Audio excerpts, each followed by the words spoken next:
তুমি আমাকে যেটা বলবো সত্যি কথা বলবো। জি, সেন্টু কমিশনার আছে একটা, এই যে কালপিট জাতীয় পার্টির, হ্যাঁ, ও একটা কালপিট, ওর সঙ্গে কয়েকটা ছেলে আছে জাতীয় পার্টির সঙ্গে, ও তো ওই এলাকার কাউন্সিলর, ওর কাছ থেকে বেনিফিট নেয়। এই ছেলে, এই গুটি কয়েক ছেলে, ধরেন 15-20টা ছেলে, তারা সব আমাদের ওরা পক্ষে ছিল। আজকে তাহলে ওরা আজকে পিক আপ করতে হবে। সেন্টু হলো সমস্ত রুট, মানে রুট অফ অল ইভিল। তাহলে ওইটাকে ধরাবো, ওইটাকে ধরবে। আর এছাড়া বা আমার মোহাম্মদপুরের সব ঠিক আছে, শুধু পল্লবীটা ডিস্টার্ব। আজকে ওরা সব ক্যাম্পে নিয়ে পল্লবী সব নিয়ে মিটিং করতেছে। ওই নাসিম আলীর ছেলে হারুন, ও চলে আসছে রংপুর থেকে, ও চলে আসছে, ও মিটিং করতেছে আজকে, আইসা ও স্টেটমেন্ট করবে একটা। আমি বলছি তোমরা স্টেটমেন্ট করো, ঠিক আছে, ওরা আজকে স্টেটমেন্ট করবে আপাত।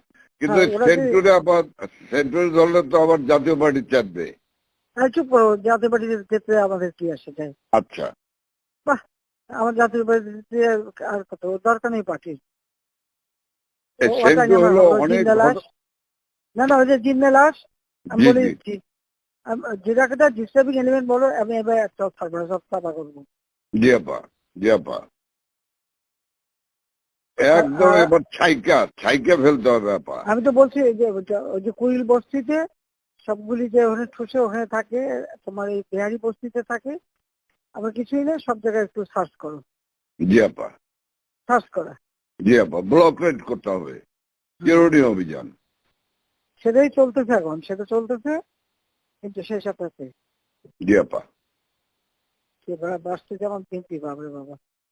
আর আমি ওইটা খবর নিয়ে আজমের কাছে খবর নিয়ে আমি আপনাকে জানাচ্ছি। শব্দ দিক থেকে নাই, হ্যাঁ তুমি আমাকে ওইটা জানাও, ওইটা খুব দরকার। হ্যাঁ, জি আপা, আচ্ছা আচ্ছা। জি জি, সালাম আলাইকুম।